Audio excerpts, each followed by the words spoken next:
आज से विश्व की नदियों पर हम कक्षा प्रारंभ कर रहे हैं। आपने 6 महाद्वीपों का बाकायदे अध्ययन किया मैप के साथ, पर्वतों का अध्ययन किया, मरुस्थलों का अध्ययन किया, पठारों का अध्ययन किया। आज से नदियों का अध्ययन प्रारंभ हो रहा है। इसे ध्यान से देखिएगा, क्योंकि नदियों से सवाल हमेशा अन्य अध्ययन की अपेक्षा अधिक पूछे जाते हैं। नदियों से कई तरह के सवाल पूछे जाते हैं। कुछ जीके टाइप के सवाल होते हैं कि कौन सा शहर किस नदी के किनारे है। ये तो कक्षा 5-6 के बच्चे भी स्कूलों में पढ़ते हैं कि फला शहर इस नदी के किनारे है। जीके की किताबों में मिल जाता है फला नदी किस सागर में गिरती है।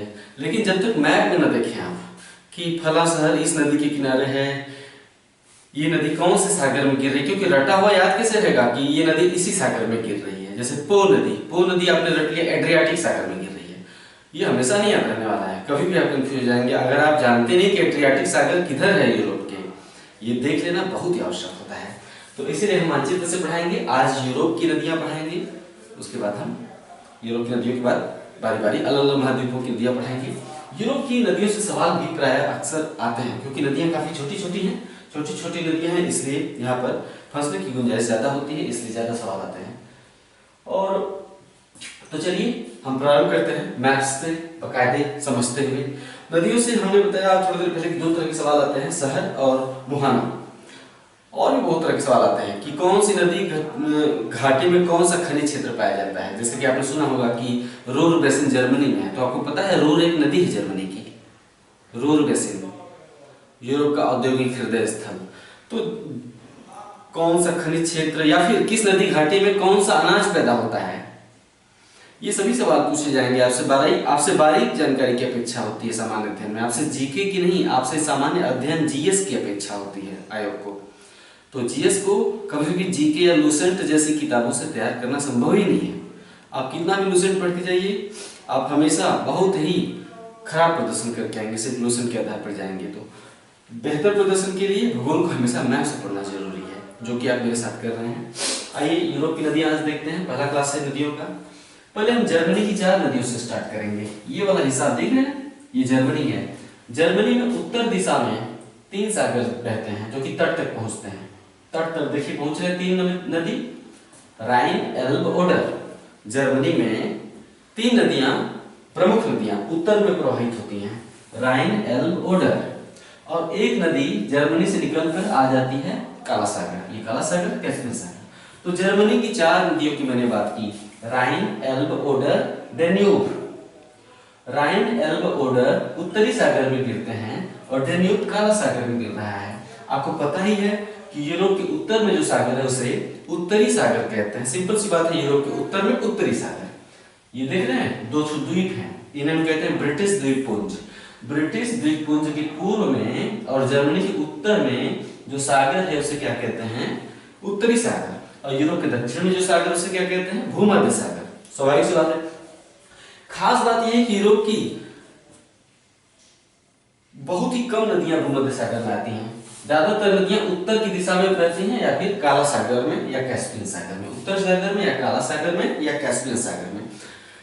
भूमध्य सागर में नदियां नहीं आ पाती है। इसका कारण यह होगा कि यूरोप की ढाल उत्तर दिशा में होगी, यूरोप की ढाल दक्षिण दिशा में नहीं है। क्योंकि नदी का बहना क्या दिशा दिखाता है, जमीन की ढाल। जमीन की नदी किसी दिशा में बह रही है तो आप पता लीजिए कि जमीन की ढाल निश्चित रूप से उधर ही है, इसलिए नदियां उधर बह रही है। ठीक है, आइए। तो जर्मनी में 4 नदियों की मैंने बात की, राइन, एल्ब, ओडर, डेन्यूब। राइन, एल्ब, ओडर उत्तरी सागर में, डेन्यूब काला सागर में। सबसे पहले ये जर्मनी के राइन नदी से स्टार्ट करते हैं। जर्मनी में 2 पर्वत हैं, यहाँ पे आपको दिखाई दे रहा है ब्लैक कलर का लाइन। इसमें से जो उत्तर में जो पर्वत है या पश्चिम में, इधर पूर्व इधर पश्चिम में जो पर्वत है उसे हम कहते हैं वासजेस। यूरोप महाद्वीप में बाकायदे सभी पर्वतों का अध्ययन आप कर चुके हैं। वासजेस और ये है, और पर्वत अध्याय में भी मैंने बताया है, और ये है ब्लैक फॉरेस्ट। जर्मनी में 2 पर्वत हैं, वासजेस और ब्लैक फॉरेस्ट। वासजेस जर्मनी और फ्रांस की सीमा पर है वासजेस, और ब्लैक फॉरेस्ट पूरी तरह से जर्मनी में। ब्लैक फॉरेस्ट नाम का एक फ्लेवर आता है, आमतौर पर पेस्ट्री वगैरह में इस्तेमाल किया जाता है फ्लेवर को, ब्लैक फॉरेस्ट इसी के नाम पर पड़ा है। तो ब्लैक फॉरेस्ट और वासजेस। ब्लैक फॉरेस्ट से राइन नदी निकलती है, कहां से, ब्लैक फॉरेस्ट से निकलती है और उत्तरी सागर में गिरती है, जर्मनी में निकलती है। जर्मनी के ब्लैक फॉरेस्ट से राइन नदी निकलती है और नीदरलैंड में प्रवेश करने के बाद उत्तरी सागर में गिर जाती है। राइन नदी जब ब्लैक फॉरेस्ट से निकलती है तो दो पर्वतों के बीच से बहती है, ब्लैक फॉरेस्ट और वाज़जेस।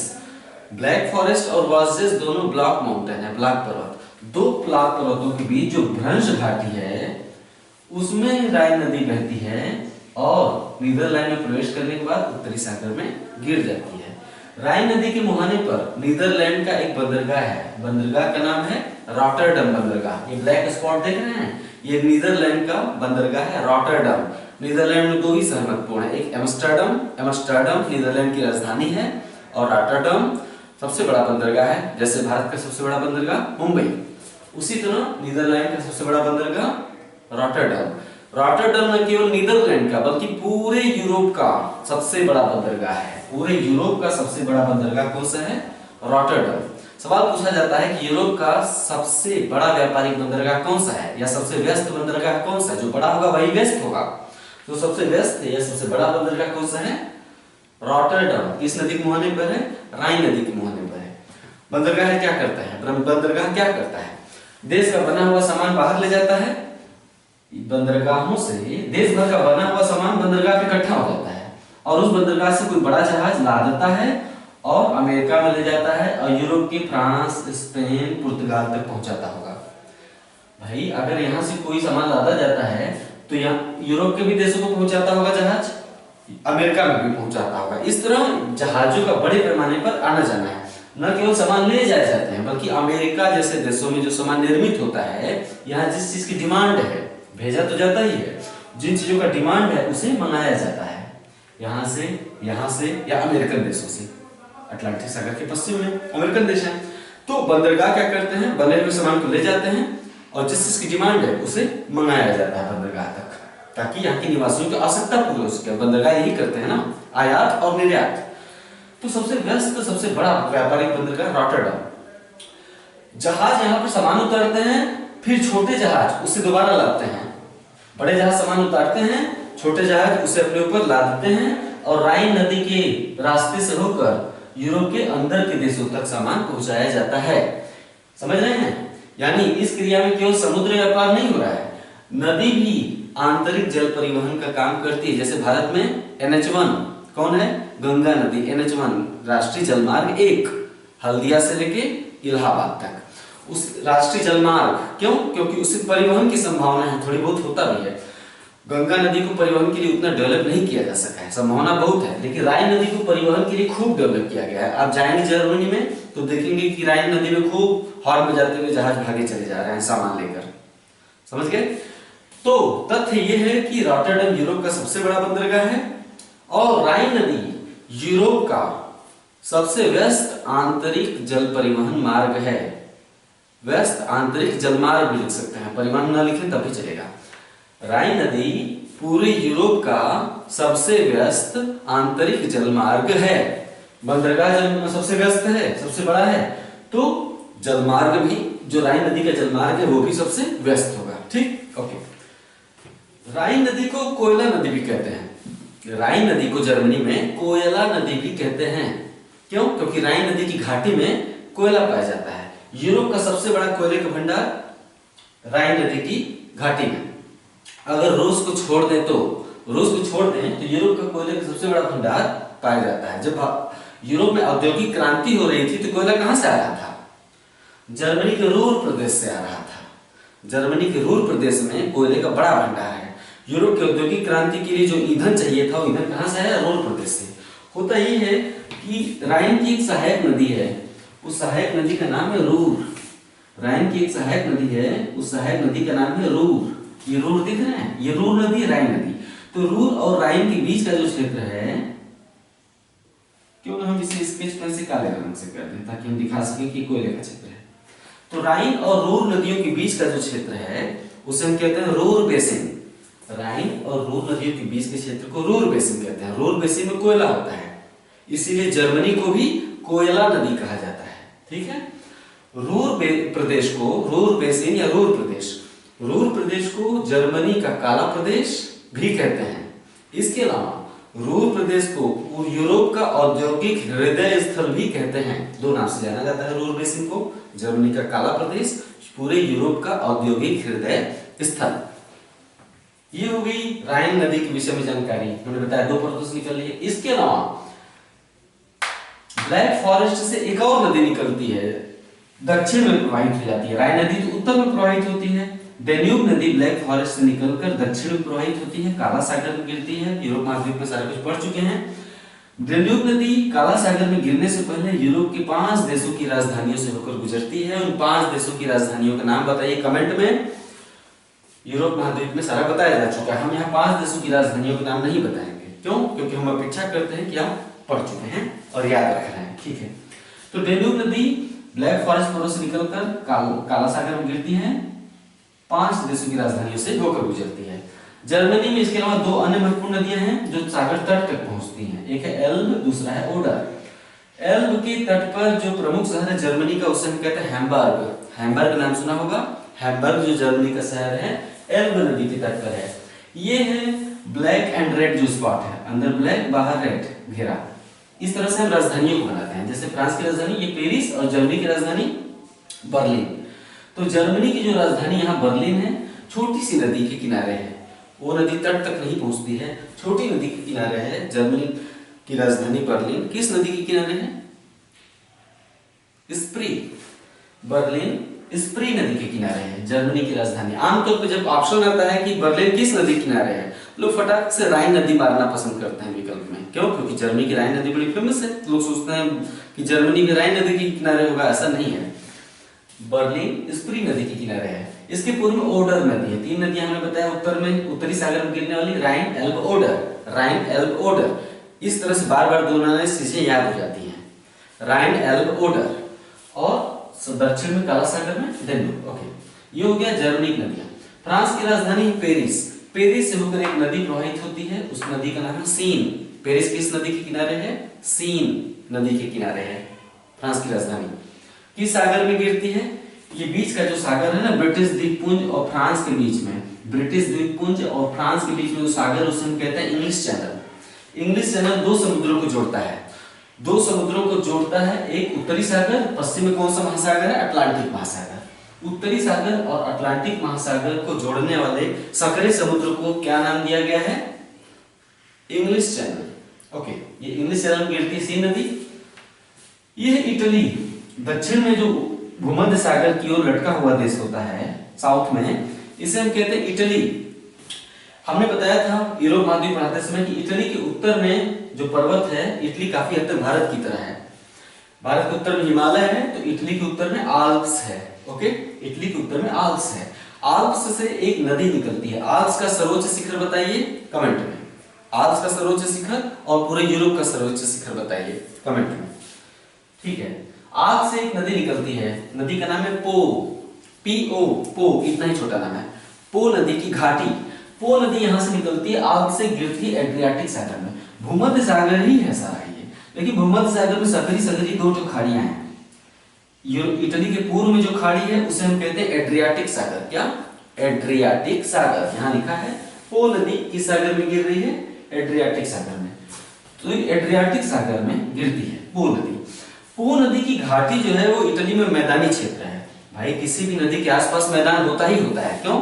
नदी उस मैदान का निर्माण करती है, पहाड़ों से काटकर बालू लाती है, अपने आसपास बालू बिछा देती है। इसलिए जैसे गंगा घाटी का मैदान, ब्रह्मपुत्र का मैदान, सतलज नदी का मैदान, इसी तरह पो नदी का जो मैदान है उसे हम कहते हैं लोम्बार्डी का मैदान। लोम्बार्डी का मैदान किस देश में है? इटली में है। लोम्बार्डी का मैदान पूरे यूरोप में सबसे ज्यादा चावल उत्पादन वाला क्षेत्र है। पूरे यूरोप में सबसे ज्यादा चावल उत्पादन वाला क्षेत्र कौन सा है? लोम्बार्डी का मैदान। किस नदी की घाटी है ये लोम्बार्डी का मैदान? पो नदी की घाटी है। इटली की राजधानी रोम, रोम किस नदी के किनारे है? टाइबर नदी के किनारे है। कहीं लिखा हुआ है यहीं पे, हाँ, रोम टाइबर नदी के किनारे है ये, रोम टाइबर।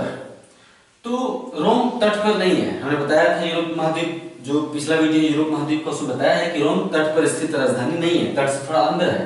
तो रोम टाइबर नदी के किनारे, वो छोटी नदी है, उतना महत्व तो नहीं है, लेकिन किनारा कोई शहर छोटी भी नदी के किनारे होता है तो नदी महत्वपूर्ण हो जाती है प्रश्न के लिहाज से। प्रश्न पत्र में अक्सर पूछ देता है कि ये राजधानी किस नदी के किनारे है, तैयार रखना चाहिए। ठीक है, अब आया काला सागर और कैस्पियन सागर। काला सागर, कैस्पियन सागर। काला सागर भूमध्य सागर से जुड़ा हुआ है, ऐसे यहाँ पे काला सागर भूमध्य सागर से जुड़ा हुआ है। काला सागर भूमध्य सागर से जुड़ा हुआ है, इसलिए काला सागर एक समुद्र है, जबकि कैस्पियन सागर समुद्र नहीं है। कैस्पियन सागर चारों तरफ से लैंड लॉक है, भूमिबद्ध है, कैस्पियन सागर झील है। तो काला सागर में यूरोप की 2 नदियां गिरती हैं, कैस्पियन सागर में भी यूरोप की 2 नदियां गिरती हैं। इन चारों नदियों के विषय में जानकारी बहुत ही आवश्यक है। काला सागर में जो 2 नदियां गिरती हैं, यह डेन्यूब, डॉन, दोनों डी से स्टार्ट होते हैं, डेन्यूब डॉन, डेन्यूब डॉन। ठीक है, तो ये दोनों काला सागर में गिरती है। डेन्यूब 5 देशों की राजधानियों से होकर गुजरती है। डॉन रूस की नदी है, डॉन रूस की नदी है, यहां रूस से निकलती है और काला सागर में गिरती है। डेन्यूब, डॉन, काला सागर। कैस्पियन सागर में 2 नदियां गिरती हैं, इनका नाम है वोल्गा और यूराल। वोल्गा और यूराल भी रूस की नदियां हैं।